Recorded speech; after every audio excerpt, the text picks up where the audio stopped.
For this lecture, we will cover functions in R. And before jumping to the functions, I want to give you some information about the environments, which is really important in R. And R uses different types of environments in here. Maybe you're already familiar with this guy on the right, upper right. And you will see, we see global environment in here. And when you use R is going to store your items. And these environments are all dynamic. What does it mean? That you can create, manipulate, or remove an environment in R. Of course, not global environment. You cannot remove global environment, but you can remove, manipulate in this one. And when you just check out, you will see you have different types of environments in here. So in general, we have three types of environments. The first one is the global environment, okay? And each object, when you have created so far, is located in that global environment of your current R session. For example, when I just write something, let's say I equals 1 to 9, you will see that A is just stored in global environment in here. And also we have package environments. You will see them, for example, stats, graphics to the base, okay? And also the items of a specific package located in the corresponding package environments. Of course, you can, some environments may include another package's items too, or they can share the same items in there. And if you want to see the items in a specific environment, or let's try first for the global one. If you just write ls, sorry guys, you will see all the environments in your global environment. Okay, I mean the items in your global environment. We only have A for today. And if you want to see any items in a specific environment, let's say I want to check for the graphics package. Here, I have my graphics package and I want to see all the items in that guy. So I just use this comment in here. Okay, so then you are able to see all of them. We also have local, or they say lexical environments. Let me write it. Lexical or local environments. This is the third kind. And each time when you call the function in R, a new environment is created and it's called as local or lexical environments. For example, let's generate and write a function. Let's generate an object with a function. Let's say this is the first year. I mean the worst year, not the first year. We want to generate a matrix, okay? And our data is, I can add anything I want, 2020, and it was full of COVID-19 cases, and we are looking for a vaccine so far. And my number of rows can be 2, and for that reason, my number of columns has to be 2. Okay, you see that it's just generated and written in my global environment, but it used matrix function, and when you just call matrix function in here, a local environment containing your data and your row and your column numbers will be generated. And when you just execute your function, and when it is completed, the local environment will be removed in there. Okay. Okay. So we already seen 3 kinds of environments in here. And also, if you want to see the environment of any function, you can just use environment call Here is my call. For example, I want to use what I use. I use sequence, for example. I want to use sequence. Hocam, Yep. I believe you did a typo mistake in vaccine. It may affect your code. Lexical? Vaccine. In writing vaccine. Ah, sorry. It may affect your code. Okay, thank you. So we are looking for this one, and I just did some typo in there. Thank you for your comment. So we were talking about the environments we wanted to see. You can look up any location of any function in here. So when you check out for this guy, you will see that sequence function is located in the environment of base. Okay. So also, when we type a item in R is going to search for each environment by an order. Okay. So for example, I write R is going to check for each environments in there and trying to find that guy. Okay. So if you wanted to see the order of this search, R is going to search on that order. Okay, here is what. R is starting with global environment and just moving through to the list to check if your item is located in there. Here is the last one, okay? And as a last step, R is checking for the package base. And even it is not seen in there, the last step is going to the one which is an empty environment in R, okay? What I mean that, it starts with the global environment and ends with the package. If I cannot find that object in the search path, you have that search path in here. Here is my search path. And if I cannot find your item, and it's going to the empty environment in there. And please keep in mind that even it is not listed in the search, the empty environment is always the final destination, okay? So you have all your environments in here in that order. When you just type an object in there, for example, I typed B and asked R, okay? And R went to all the environments in that order and check out if B is located there. And at the end, R went to the empty environment as a last step, and it didn't find B and just give you the error. So B is located anywhere, okay? So this is the order R is looking for. Okay, these are kind of important for us to understand the structure of the environments. And also please keep in mind that some environments are located in the others. So that means we have some parents environments in there.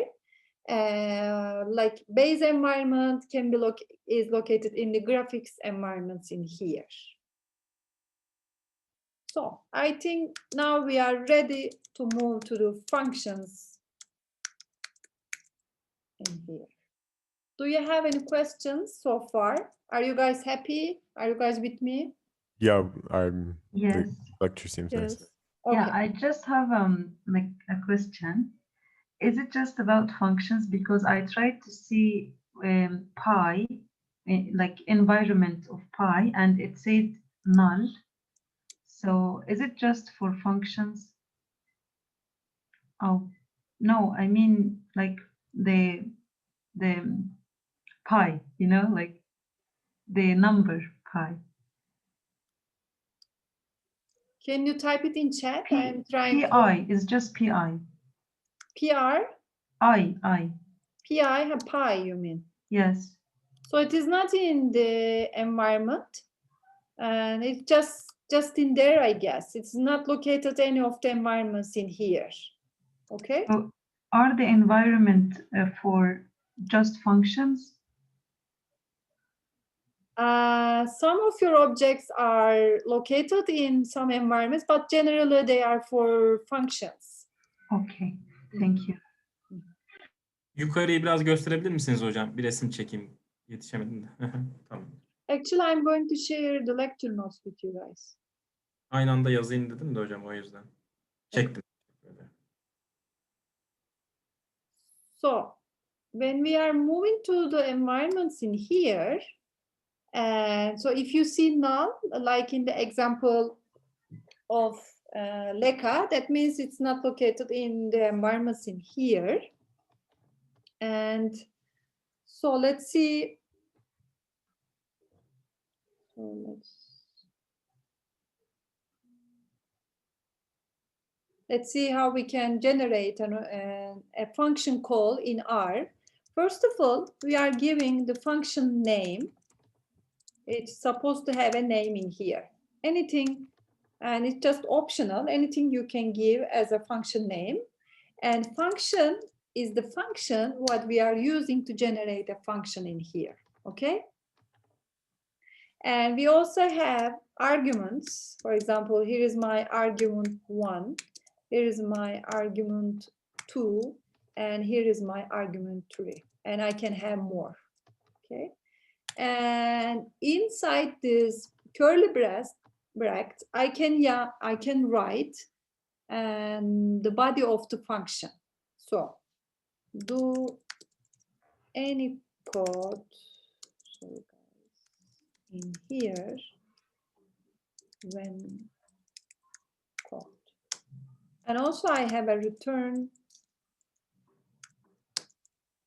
and I can write return object inside here.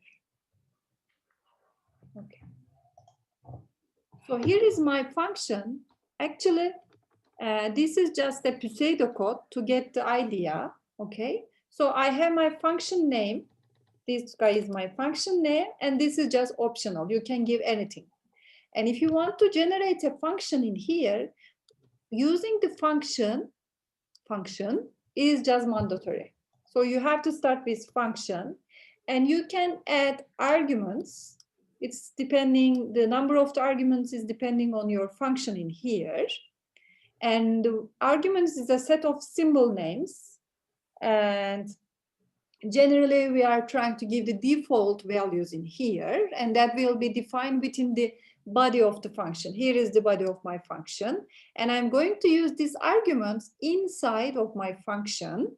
Okay, I mean the body of the function, and the body isn't just an R expression. We are kind of familiar with the R expression so far. Typically, the body of the function is enclosed in this curly brackets, okay, brackets in here. But it does not have to be if the body is a single expression. Let's give an example. I want to generate an f function, and just starting with writing function in here, okay, and I will use x and y. So I will just do x plus y, and this is okay, it's going to work. And also I can write it with a curly brace in here, and which is x and y, and I can add this guy, x plus y. Okay, these two guys are doing the same job because I have only single expression inside my function. Then I don't have to use these two, the curly brace in here. It's up to you guys, okay? And functions can be passed as arguments to other functions, or functions can be nested inside, so that you can define a function inside of another function, okay? It is like defining if-else statements inside loops. Very similar. You can even nest some loop, some if-else statements inside of your functions, okay? And in here, maybe you recognize that we have a return. Return value of a function is the last expression in the function, but it to be evaluated in here.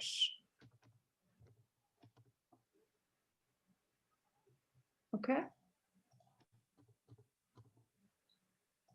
So for example, again, I have my f function and x and y, and I will just do some summation in here, x plus y. And if you want to call the function, you should just write the name of the function and just give the value of your arguments. So for x, I want to give 1. For y, I want to give 2. And when I run this one, you will see that it's going to do 1 plus 2 and just give you the results. So sometimes you don't have to have these return statements. It's up to you guys, okay? And in some cases, I can just give a default value for an argument. For example, for g function in here, I have my function and I want to give x, and as y, I want to give 10. Okay, here is my default value for y, and here is my body of the function. I just run the g function. If you change anything in here, you have to run your function one more time. Okay, and when I just write g, you will see that it's just writing the function. But if you want to run the function or to execute the function, you have to give some values. For example, for x, R doesn't know what is x. You can just write 1. And R is already know y is 10. And it's just doing this summation for you guys. Okay? So if you do not specify a default value for an argument, and you do not specify a value when calling the function, you will get an error. For example, for f function, please remember that I don't have any default value for x and y.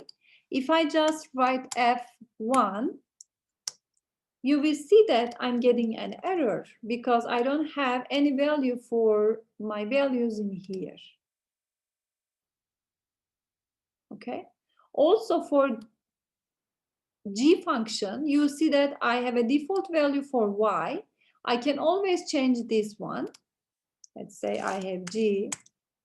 If I say 1, 2, so now the y is going to be 2 and my return value is 3. And if you give, let's say, more than your arguments, when calling your function, let's say 1, 2, and 3, you will also get an error, like you have an unused argument, because you don't have the third argument. When you are writing your function, you only have 2. When you have one more, then it's just giving you an error in here. Okay? Okay. Okay. Yeah, it makes sense. That makes sense, I guess. So questions, comments? Professor, I'm just asking you this question right now because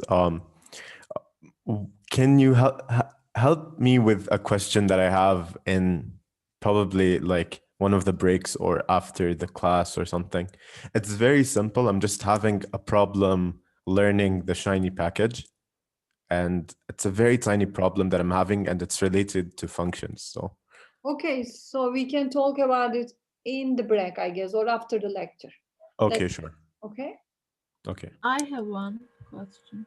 So Mezide has one question, yes? If we have in our 30th line like 3 variables, but in the following functions, let's say we have 2 variables, like we have, let's say in the 30th line we have x, y, z, but in the following functions we have like g, 1, 2. Does it give an error? Nope. If you have an extra argument in here, and she asking that if I write something like G1 and 2, it's just working. It doesn't matter, okay? You can write some, but of course, why you are writing this one, it does not make sense. If you are not using this guy, so you don't add that, okay? Or you may want to my use point was if we also are using z in our function. so but like this one. Yeah. So then it is not going to work because you didn't give z, but you are using inside here, then z is missing. Okay. So if you are using any object, you have to define them before. You can define them inside the function or as an argument, or you can define them outside the function. We will see some examples, okay? So also sometimes you may want to specify a variable length argument list and pass extra arguments to another function, or you may want to write a function that accepts a variable number of arguments. So for this one, we are going to use ellipsis. This is called as ellipsis. We will call this guy as ellipsis in here, and we will try to use this one. So for example, let's say,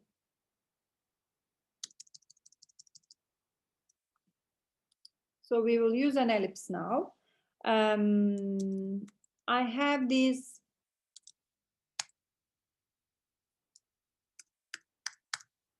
vector 1 to 100, and here is my v vector. I want to use this vector inside of my function, okay? So here is my function. I can give any name. It's up to you guys. Here is my function x, and the rest of them are ellipses. Okay. Inside of my function, sorry, this is wrong. Inside of my function as a body, I will just print x, and after that, I will just get the summary of everything else, okay? So when you are calling your function as a first argument, R is just going to write the first one. And after that, for the rest of them, all of these arguments will be moved to here. Anything you write here is going to be written inside this function, okay? So let's run and get the idea what I am talking about in here. I want to call my function, and for the first one, here is what I do, the summary for v. I have my v vector, you remember, and for the rest of them, I'm adding some more arguments, but for the rest of them, all of them is going to inside of summary function, okay?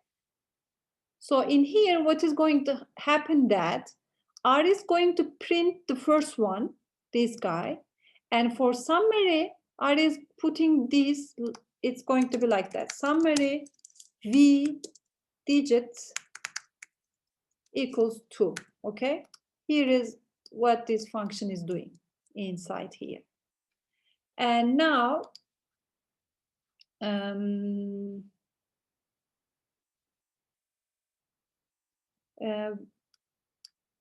when you just call this part, I have to run my function first, then R will know what is function. You see that your function is located in here, in your global environment under the functions. And when you just call your function, you see that the summary for v, this one, the first one, R is going to print the first one. And for the rest of them, R is just getting the summary of your vector, okay? Can we put more than 2 arguments? Yes, sure. You can put whatever you want. In summary, and for example, we have more arguments, I guess. And we can add more arguments like digits, like quantile type, anything. Then it's going to use them, okay? It's up to you guys. Actually, what I meant is, for example, can we use my function and the arguments is the summary of v, then another vector? And let's say what happens. We have v1.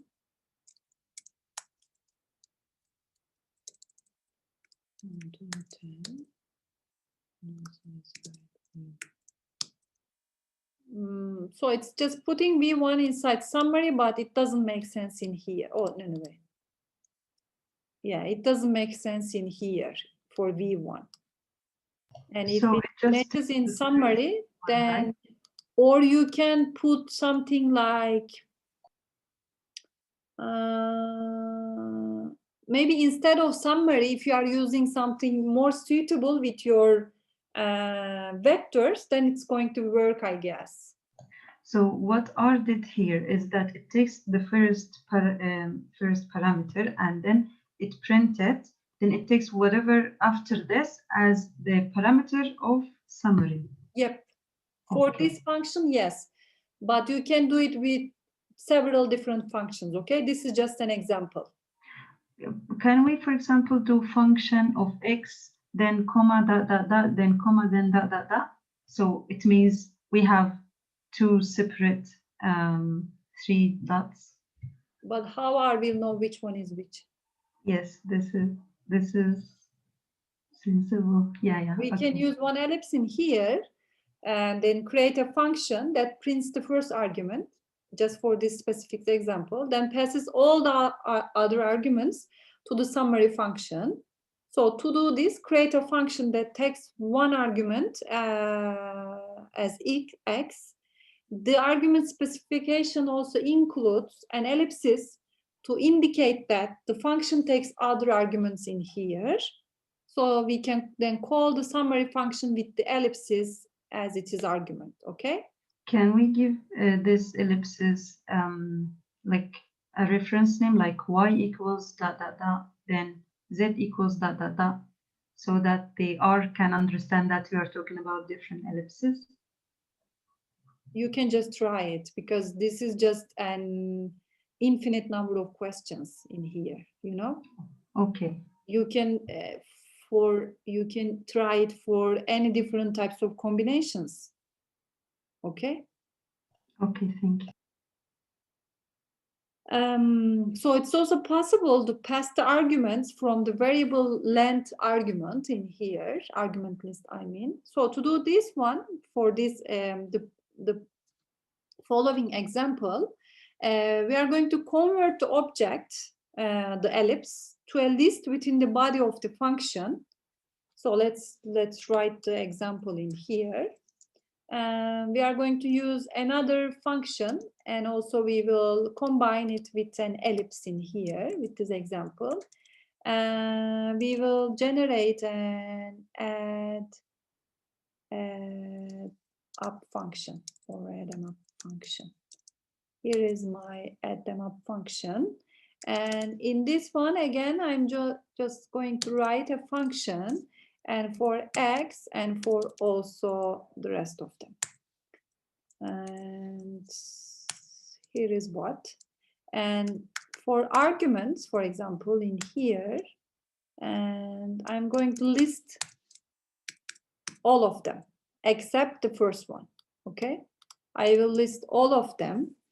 And for a in arguments, and I'm going to do x equals x plus a. And after that, I will print a. And when it is done, I want to write it as x. Okay. So again, I'm just writing a function and give it a name as add them up. And here is my function. I will just give the first one, and of course the rest of them will be taking in ellipses.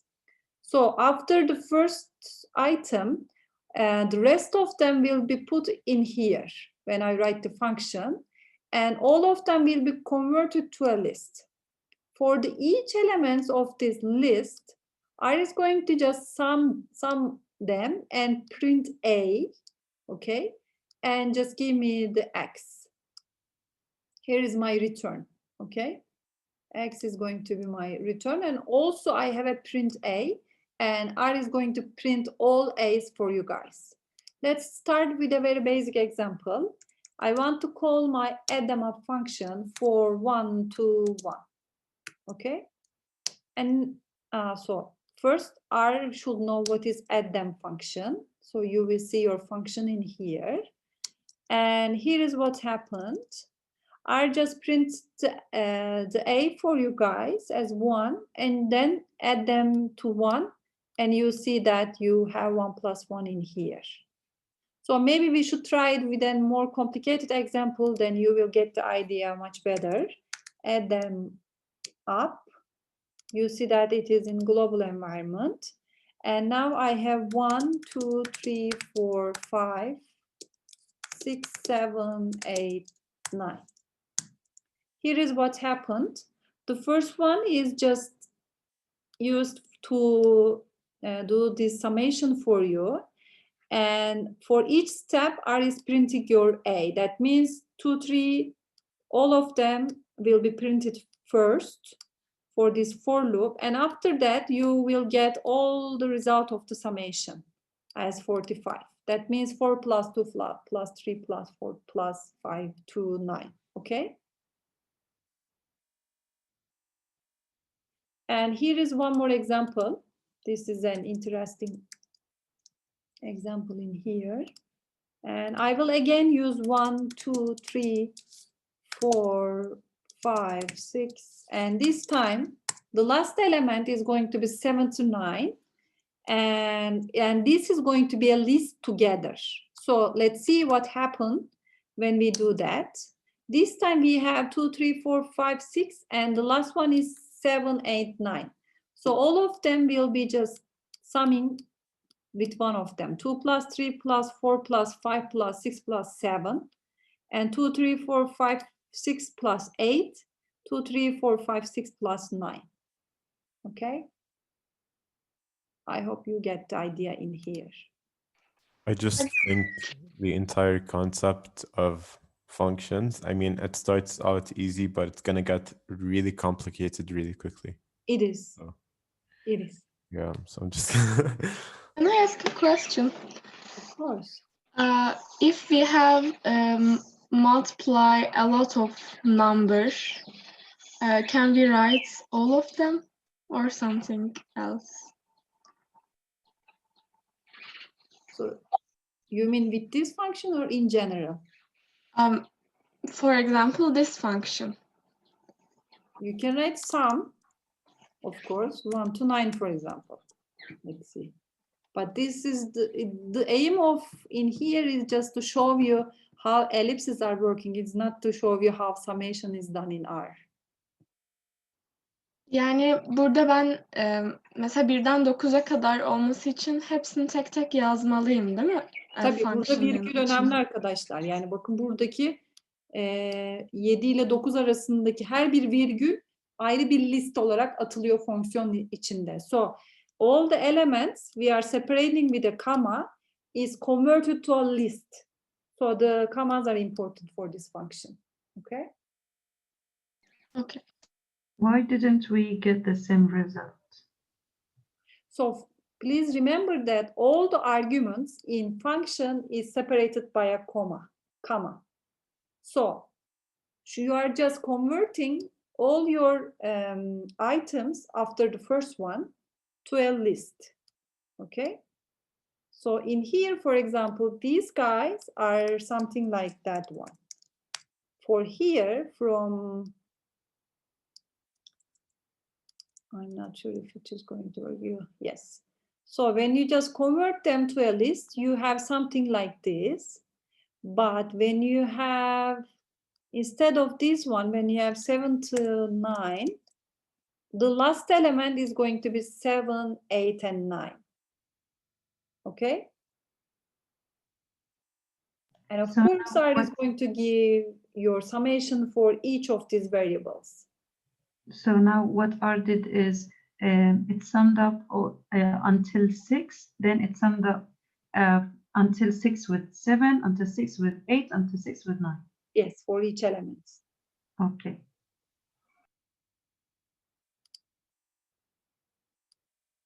Any questions, comments? So I'm going to give a break for 10 minutes. Resume recording, okie dokie. So we will return to return function. in functions in R. Oh my God. For example, if you are generating an f function, which is a function in here, and I have one argument in there. So as a return, I have x times 3 plus 5, for example. So you may use this return function to specify the value returned by the function in here. And I just run my, I just run my function in here. And for f3, let's say, we get 32. And this is going to be our return. And of course, for this specific example, you don't have to write return. And R is going to give the last sentence as your return in here.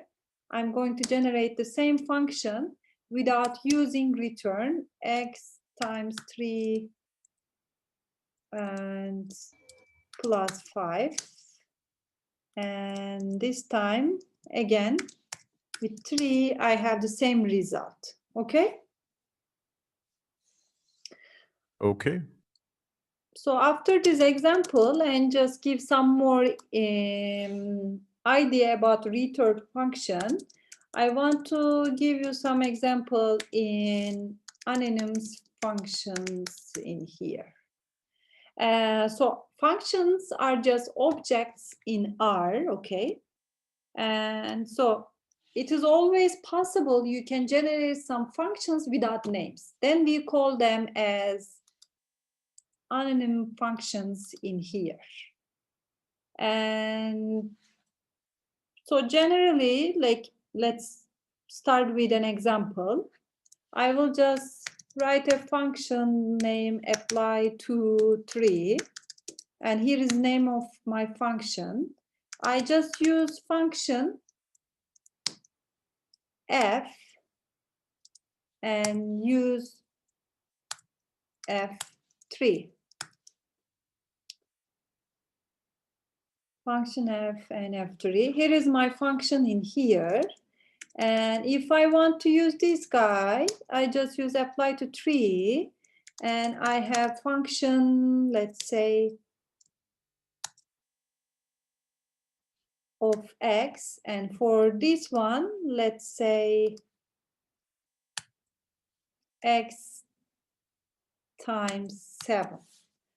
So we will call this apply to 3 with an anonym function assigned to argument f in here. So whenever it sees something, and it's going to just assign 3 in there, and we generated a simple function that takes one argument and multiplies that argument by 7, okay? And when I just run this guy, you get 21 in here easily. Here is how it is working. When our interpreter evaluates the expression of this part, when it tries to evaluate this call, it assigns the argument f to the anonym function. Here is my anonym function in here. And the interpreter begin to evaluate the expression f3.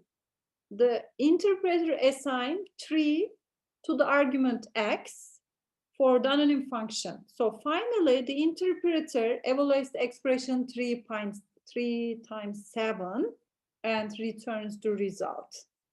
Okay? I think it's not that hard to get the idea what's happening. We can give another example in here. I have like an A vector, 1, 2, 3, 4, 5. Here is my A vector. And there's an sapply function. This is just a ready-to function in here. It's working with a list or a vector. You can write a function s and let's say x plus 1. For this function in here, the sapply function iterates through each element in a vector, applying another function to each element in the vector and returning the results. So what is happening with sapply? Sapply is getting your vector, and for each element of this vector, just running this function in here. Okay. Okay. Let's run this part. You see that for each element, you just sum with 1. You can write whatever you want in here. You can get the logarithm of that one or just put something more complicated. And also, it's possible to define the anonymous function and apply it directly to an argument. Here is an example. I have my function, very, very simple one. The x is my argument, and I will just get x plus 1. By using this function, I will run this function without giving a name for the value of 1. For this one, you should put them in the parentheses. So what I am doing, let me repeat myself. In here, I want to use this function without giving a name to the function for the value of 1. For this one, I should put that function inside a brace in here, then use for the value of 1. Here is how it is working. Or you can just put anything like 10, okay? Anything you want. So please notice that the function object needs to be enclosed in parentheses in here. This is because function calls expressions of the form f arguments has very high priority in R. So this is going to be run first. Then it's going to put the 10 inside the value in the function. Okay, any questions, comments? Are you guys happy? Yeah, I think the lecture is Yes. great. It's just a tiny bit, like, it needs a bit of practice, I guess. Yes, it is. It's kind of the philosophy of the functions that has really its own philosophy in programming. And it is improving by doing more exercises, starting from a simple one, then get more complicated. And do not forget to ask some questions by yourself and try to answer them. Okay? And so, of course, for today, this is just an introduction. Then you will do some practice in recitation hours. Then, of course, you will get some more ways to do some examples. So, if you don't have any question, I want to give you some properties of functions in here. R has some functions for getting more information about function objects. So you have some set of functions that are giving you some information about your functions in there, okay? So for example, if you want to see the set of arguments which is used inside a function, you can use arguments. Let's say arguments. You want to see the arguments, let's say in sin function. It is giving null. That means there is no arguments to use this function, okay? But of course, not all of them are giving you null in here. For example, in function, I think this is going to be null also for, oh, sorry guys, I shouldn't say function, I should say arguments ln. For this one, you see that the arguments function returns a function object with null as the body. Here are some examples. For this one, you only had x in here, but for linear model, you see that we have more arguments. For example, we should give formula, data, maybe subsets, and some weights. And of course, and it's just as a default, it's using QR. As a method in here. This is just default, but you can play with that. And the model is true as a default, and these are just different and arguments you have in here. So if you want to manipulate the list of arguments with R code, then you may find the formals function useful in here. The formals function will return a pair list object with a pair of every argument in here. Okay, so the name of each pair will correspond to each argument name in the function in this example. So if you have a default value defined in here, the corresponding value in the pair list will be set to that value. When no default value is defined, that means if you don't give any defined default value to your function, the value will be null. Okay. So the formals function is available only for functions written in R and not for built-in functions. So here is a simple example. Let's see what I'm talking about. It's always much easier to get the idea without a simple example. Here is my function. I just write x, okay, without any default value. I can just write y, default is 1. I can just write z equals 2. Okay, here are my default values. And the body of my function is just summing all the arguments I'm writing inside for you guys and just giving me the result. Here is my function call. And if you want to see the formals or the arguments in here, you can just use formals and just write it in somewhere. F.formals, for example. I have my formals for F. Here is what's going to happen. F.formals. You see, it's just giving me X, Y, and Z. Since Y and Z has default values, and it just written the default values, and for X, you don't have any default value in here. Sometimes you want to manipulate with these default values by just using this guy in here. For example, let's say you want to change the default value of Y from 1 and let's say to 3. So how you can get this one? You have F.formals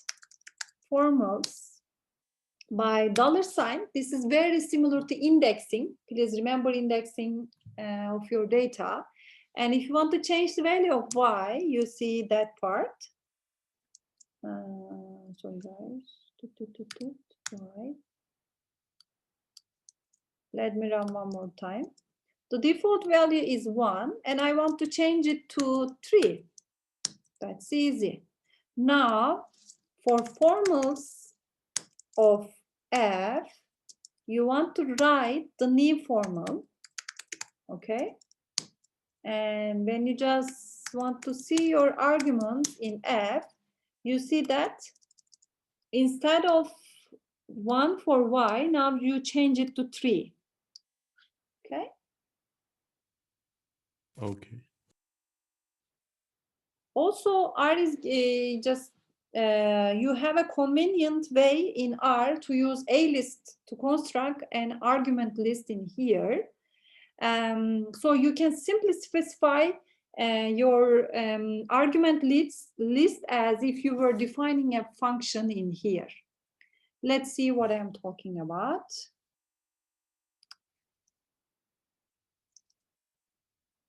I have a list function now. Again, I have my f function. I want to just define it one more time. X has nothing, y has 1, z has 2. Okay, I have these guys and same body, x plus y plus z. Here is my function. And for formals of f, I want to use a list just to make it easy to change. For x, I have nothing. For y, I want to change it to 100. And for z, I want to change it to 200. And when I run it, you see I have y as 100 instead of 1 and 200. So note that please, for an argument with no default, that means in x, we have no default for x, but we have to include equals sign in here, even you don't want to change it, okay? Did you get the idea what's happening? Instead of doing for these steps in here, we can just simply use a list and just change the default values for our functions. Okay. This part can be seen very abstract to you guys right now, but believe me, they are going to be very useful for you when you just improve yourself in programming with functions. Okay. Okay. Anyone? Are you guys there? We're here, Professor. Are you This is sleeping? good. No, we are It's- coding. Nice to know. Nice to know you are coding with me. So we can also see the body of f by using body function, which is very easy. Okay, you can just see the body of your function. And of course, like everything else, you can just change the body of your function in here by using expression, because the body is an expression. So let's say I have my f function like that. Here is my body. I want to change my body by using expression. Let's say the body of, sorry guys, f equals what? I can use expression because my body is an expression. Instead of summing, sorry guys, I can just use x times y times z. Here is my new f. Okay, now with a very easy step, just by using body f and the expression, I change the body of my function in here. Okay, any questions, comments? That seems very useful, actually. This one is useful. This one Yeah. is useful. Because I was like looking at the formulas one, I was like, you know, there's a lot of benefit to it, but I still don't 100% understand like Mhm. how convenient it would be, like as opposed to just scrolling up. But Mhm. yeah, I like the body function, I guess. Okay, I have a question. sure. Let's say we have a function with a really huge body, and we just want to change, you know, like a specific expression. For example, we have a long body, and we just want to change from x plus y plus z to x times y times z, but the rest will be the same. Can we do such a thing? Yes, but I wouldn't use expression in that part. Maybe just change inside the function, like going inside here and just changing, okay? Maybe it's going to be much easier for you. Okay. So please remember, when you change something in your function, you have to run the function one more time, okay? For example, I have this function f. When I write f, this is important, guys. I have x plus y plus. When I change something inside my function, and without calling the function one more time, just run f, you will see nothing has changed. If you want your function to be changed, you have to run this part one more time, okay? And then you will see that something has changed in here. Believe me or not, this is the most common mistake you will do when you are doing programming. We are changing something inside the function, and we are calling the function one more time without running the function one before that, okay? Please remember, even one point inside your function is changed by you, you have to run whole part, okay? Please keep in mind that. Wait, so just to make sure, like, if let's say we're gonna do a body f, after body f, like what would we need to do again, just to make sure? No. If you are using body f, and then you change it. Let's see what he's talking about. For example, again, we have this guy, and Okay. I run this part, okay? And here is my f, x plus y plus z. If I use this guy, body, and then I don't have to run my function, then it just automatically changes. Oh, okay. So what you were talking about is just forgetting to update the function? Yes, you have to update the function every time you change something. Oh, okay. Okay. But of course, if you change the body by using body function, and or the expression, then you don't have to do that. But I will do it for anyway, just to make sure. Okay. You lose nothing if you just run some several lines one more time. Okay. Any questions, comments? I think if this lecture is on par with the loops, like it needs a lot of practice because like Yeah. a lot can go wrong, I guess. So we will do some more examples, then you will get the idea much better, okay? So there's also something in R you should know, that there's an argument order and named arguments in here. So when you specify a function in R, you assign a name to each argument in the function. As you remember, you have x's, y's, z's, or anything in here. Inside the body of the function, you can access the arguments by name. Let's say, I am generating a new function, guys, with you. And here is my function. I have the first argument and the second argument, and I'm just giving the names as first and second. You can just use them inside the body of your function as usual. First plus log of the second. Okay, here is my function in here. So this function get true arguments called the first and the second in here.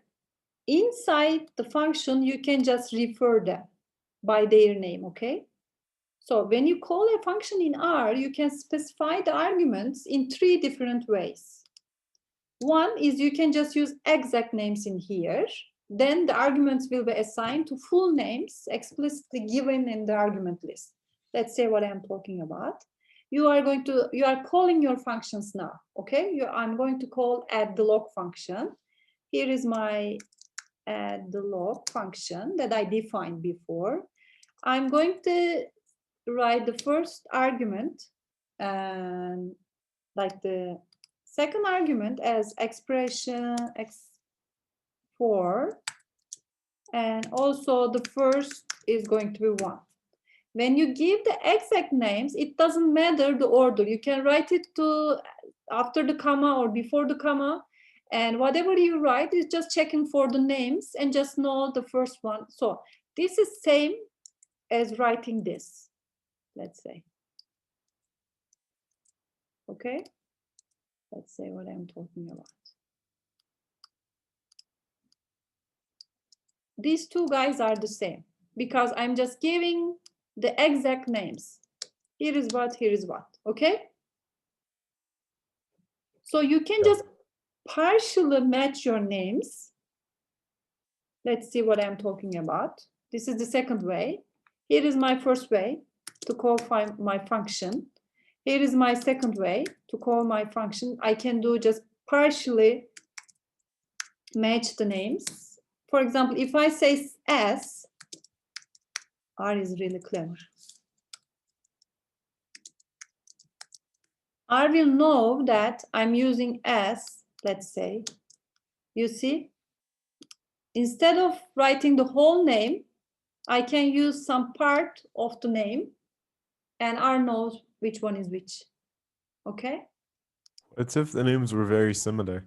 Like, what if we have like, I guess, continuations of the name? Like, let's say, if we put as the 2 variables 2 different word sets that both start with the word linear. Get it? How would you do it? So then it's not working. You should be more explicit, okay? Okay. So there's another way just to call your function, just to use the order of your arguments, okay? You can just use the orders. Let's say add the log again. If you say 1 and expression 4, so you don't give any names, but now R is going to match them by order. First one is 1, second one is the expression 4. You see the order? It's just taking the same order. If you are not giving any name, then R is doing the job. Okay? Any questions, comments, anything in here? Okie dokie. So, and for the rest of the lecture, I'm going to start working on an example with you and try to change some properties of our functions inside that example. Okay? Before that, let's give a break and then we can start with our examples with a fresh start. Okay? So we are going to write a Fibonacci sequence by using a by using a function and repeat call. And this sequence will end when it is greater than 150. So let's say Fibonacci. Here is our example. First, we will have a starting object, fib A, and also we have fib B as 1, 2, okay? And we will just use repeat, not a function. And this is the first example. And we will just use repeat in here. In this, as a first job, R is going to sum my objects, fib A and fib B, okay? And after that, fib B is going to be fib, I think this is vice versa. Fib A is going to be fib B, and then fib B is going to be temp. Okay. After that, we cat something by using fib B dot B and comma, and our separator equals this one. And oh no. So we have an if statement because it's going to stop if it is greater than 150. Let's say our fib dot B is greater than 150. We are going to stop there. Cat break now, dot, and of course we should break. Okay. We have two starting objects, fib A and fib B. These are 1. We are going to repeat something. As a first step, we are just calculating fib A plus fib B and changing fib A to fib B. And fib B is going to be temp there. And we will cat the numbers in here, the fib B number. And if fib B is greater than 150, we cat and we break. Here is a repeat sentence. You have 2, 3, 5, 8, 13, 21, 34, blah, blah, blah, and break now. And so right now, we are going to take the Fibonacci sequence generator and turn it into a function. So we will use almost the same one and just turn it to a function in here. Let's give it a name. This is my fib. It is my function. And of course, I have to call the function in here and just start. And I want to put these two objects as in here, my fib A and fib B. And we want to cat something before that. Let's say I will write my fib A first, then comma, then fib B,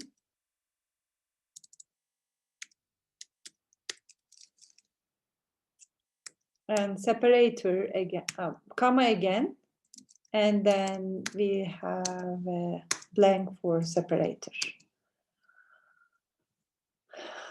So inside this function, I want to put this part, like repeat. I want to put my repeat inside, okay? So if you are already written your repeat in here, and we just put something more, some more information inside my function, and then inside this function, I can repeat it. And when you just run your function, you just run, and the function doesn't use or require any arguments in here. And it's easy to call your function, my fib. And here is I have called my function in here, okay, from the console by using this one. So rather than printing a set of terms in here, we can add an argument to control how many Fibonacci numbers are printed, okay? So instead of fib1, this time we want to add some control statements inside my function. Like maybe you remember for this function, we are stopping when we find 150. And for this one, and I want to generate another function. Let's give it a name as my fib2. And in this function, I will use one argument. This is going to be threshold. I can play with my threshold in here, okay? Instead of using a fixed number as a threshold, I can use it as an argument and then just play with my argument inside. So I will almost use the same body, then just go and copy and paste inside in here. But please, instead of 150, we are going to use trash that we have used here. So to run this function, you should give something to R. Let's run my function first. Here is my fib function, my fib2. If I run this function without an argument, you will see that the trash is missing. And we can just write trash equals 150. Or you don't have to use this one. You can just get rid of and just write 150. And also, of course, you can try with different numbers. Let's say different thresholds. Let's say I want to use 1 million. Here is what's happening. Okay, you can just play with the your threshold in here. Professor, we can't see the output. Oh, sorry, guys. Here is the output. Okay. Now you have more numbers because your threshold is much higher than before. Okay.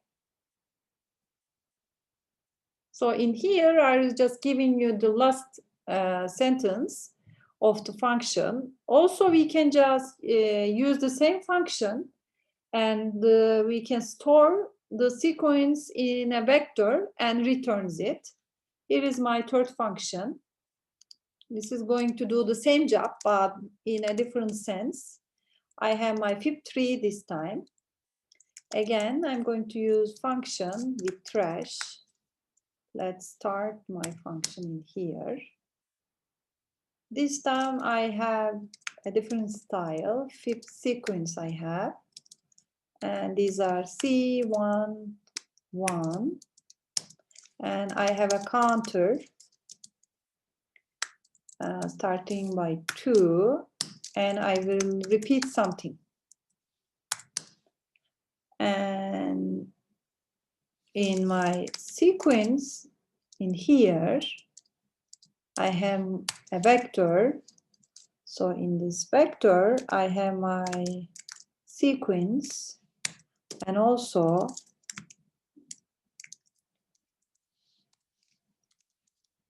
I'm going to do this summation by using indexing.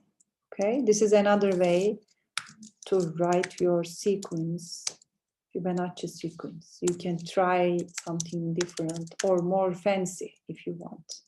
And for each step, of course, I have to increase my counter by 1. And so we will just stop somewhere.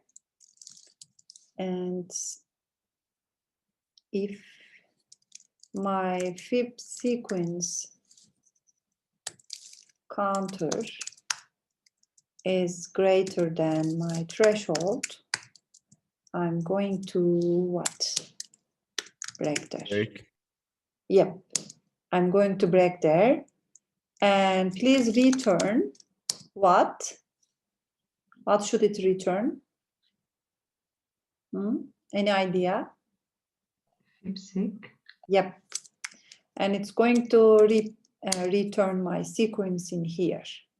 And this is just another way to write your Fibonacci series. You can just start with a vector and just write your counter. And for each step, you can just kind of bind your values, and by summing 2 of them. And then, of course, you will increase your counter at each step. And since you are giving a threshold, it should stop somewhere. And if your sequence, the last element of your sequence is greater than threshold, then you are going to break there. And as a return, you are giving your Fibonacci sequence because you save it, okay? And I have a question. So whenever we do this function, it always prints one value after our threshold, then it breaks. How can we break it before it reaches the value? Because when we did 100, for example, it broke it.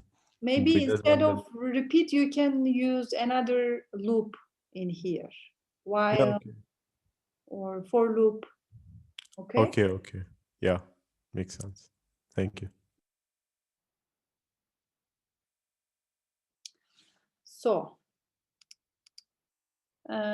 we have our third Fibonacci series in here. Let's say I have my fib 3 with 150. This time it's starting from 1 and it's going from 233. So here is the first line, calls my fib 3 with trash assigned 150. And the output is still printed to the screen, but you see, maybe here is. But this isn't the result of the cat command as it was earlier. It is the return object, okay? Before that, for fib2 and my fib and my fib2 functions, please remember that we were just resulting the cat function, but this time the result is the return object. So you can assign this return object to a variable such as foo, like let's make an example. We can save this one to something. Let's say I have foo, and I'm going to save my return of my function. Maybe instead of this one, we can use something else. And now we can use foo, the result of my function, as a vector. Did you get what I mean?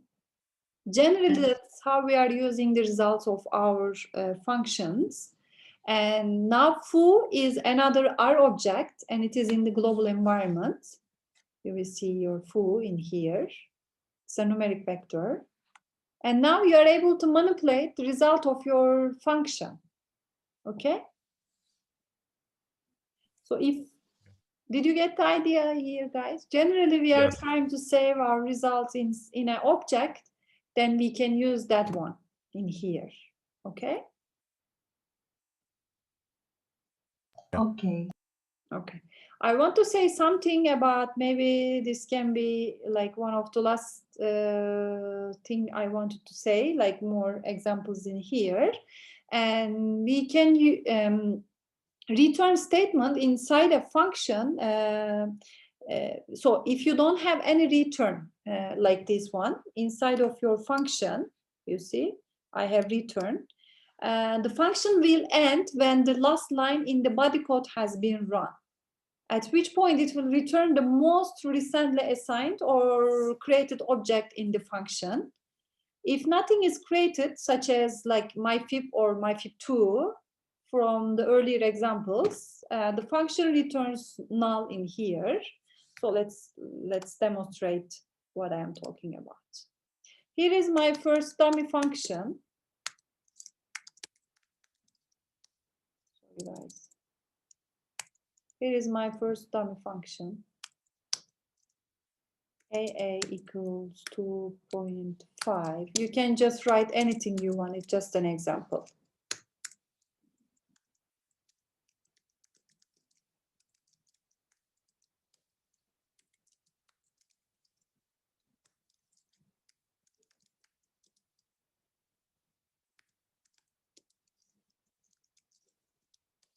And I have DD, 4 to 8. Inside my function, the body, I'm just writing AA, BB, CC, and DD vectors.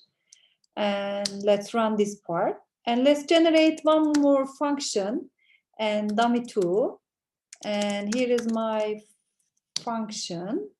And without any argument, I'm generated again the same objects inside, and also I want to add a return statement inside my function.